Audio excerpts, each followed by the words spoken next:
Here with us now, Vanity Fair columnist Christopher Hitchens. He's the author of God is Not Great, How Religion Poisons Everything. We'll talk about that at another time, because in the latest issue of Newsweek, he writes about President Obama's Nobel Peace Prize, writing, "We thus find ourselves in a rather peculiar universe where good intentions are rewarded before they have undergone the strenuous metamorphosis of being translated into good deeds or hard facts. And it becomes increasingly difficult to avoid entertaining the suspicion that there is something explicitly political in the underlying process of Nobelista decision-making." Christopher Hitchens, good morning, sir.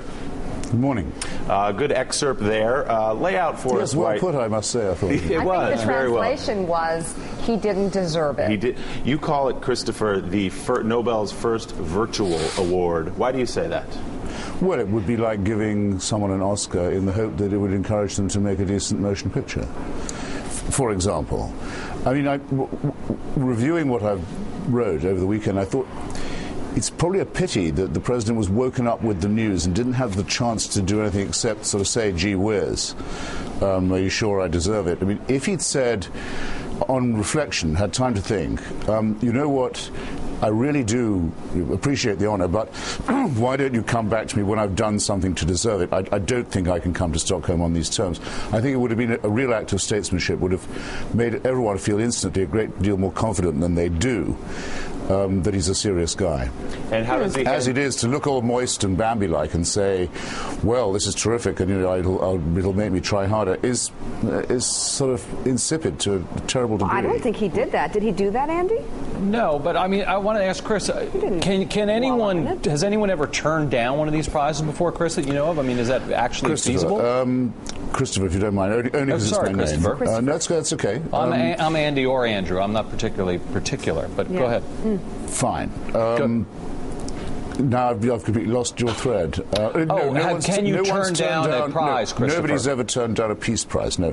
There were years, oddly enough, the years of the war, when it wasn't awarded. You'd think they would have been looking even harder for people who were interested in peace at that point. But no, I don't think anyone's ever turned it down. One of the objections I have to the thing is that it's also, as a prize, terrifically overrated. It's gone to a lot of people who didn't deserve it. And it's gone to a lot of people who are simply professional pacifists. And there's a strong argument for saying that pacifism doesn't help to bring about peace.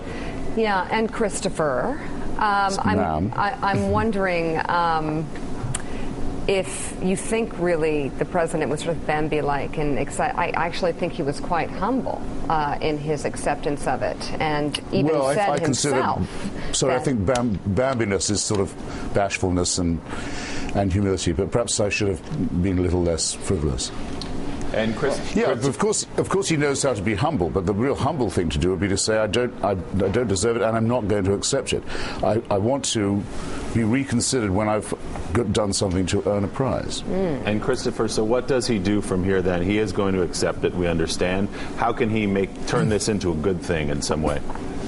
Well, you're supposed to make a speech which is supposed to be about peace. Some of them are worth reading. Most of them are not.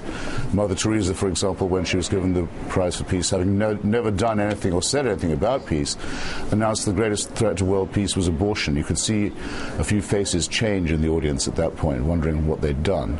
I don't quite know what the president is going to do. I mean, it depends what you think the acid test of his administration is. I would say it is Iran. Pat Buchanan, I wonder if you think there are some opportunities at this point for President Obama, or has he missed it? Perhaps maybe he could have turned it down, and that would have been a most statesmanlike act. Well, Lee Duc-Tho, who got it in 1973 for North Vietnam, refused to go to Stockholm or wherever he was going, Oslo, to pick it up. I don't know if he turned it down, but I think now that Obama has accepted it, I think the best thing he can do is go there and simply lay out his agenda. But the problem is this puts a certain amount of moral pressure on him to go along with the program, which I think probably of the Norwegians, which I don't think is a terribly realistic one in this world.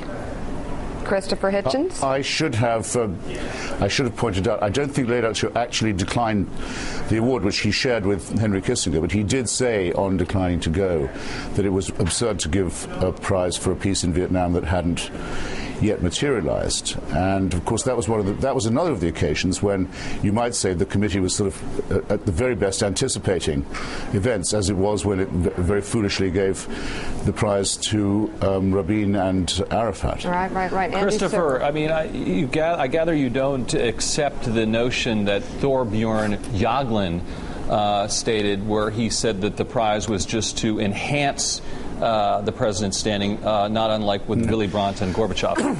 Well, precisely, because when Willy Brandt got the prize in '71, and it was in 1970 that he was garlanded as, among other things, Man of the Year for going to Warsaw, for inaugurating his Ostpolitik, so-called, for dropping to his knees outside the Warsaw Ghetto, for ending the Cold War logjam in Central and Eastern Europe. That wasn't a matter of enhancement, it was a matter of recognition of something he'd really done.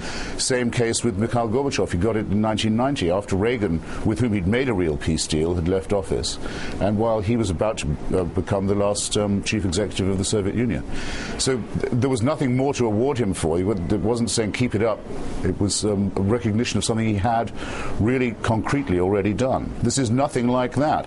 It's much more useful, I think, to pay attention to the rest of the Nobel chairman's speech, where he says we just like him essentially for not being George Bush and for being more pro-United Nations. The same motive as they gave when they awarded it to Jimmy Carter. They said, well, at least he's opposing the elected president of the United States and his policy in Iraq. It's outrightly and explicitly political. Is there I don't mind it being political. And Christopher, they shouldn't say it's not. Christopher, before you go, is there any redeeming reason why this president should have been awarded the prize? We've had guests on today who really think he should have won it, and it's a good thing. In your mind, is there any reason he should have won it? I haven't been able to conjure one up, and I'm not hostile to the president. I'd love to know, by the way, what the arguments in favour are. I mean, what do people say he's done to deserve it? That he's changed the conversation on the world stage. He's changed the attitudes towards America, some of which were quite negative. US reputation. And he's enhanced our reputation around the world in a mere 9 months.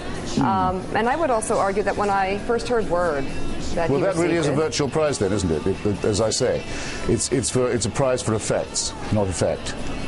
It's a prize for affect, not for effect. For affect, not for effect. And I gather the North Koreans did test a couple of missiles this morning. They sure did. On that note, you'll stay with us. Peace on Earth. Peace on Earth. Probably contributing mightily to the tone of the conversation. And here is, sir, the Peace Prize at a time of war.